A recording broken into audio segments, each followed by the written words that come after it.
Zidan'ın 5 nömrəli Real Madrid forması futbol tarixinin ən ikonik formalarından biri sayılır.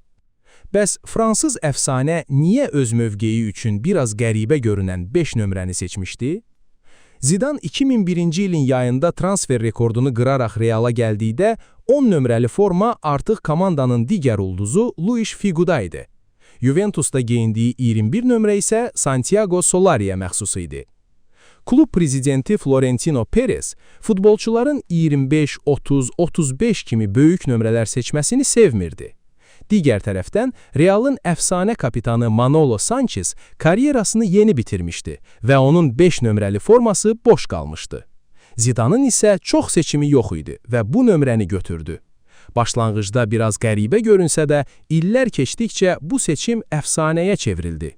Bugün bir çox futbol sevərin kolleksiyasında ən sevilən formalardan biri məhz 5 nömrəli Zidan formasıdır.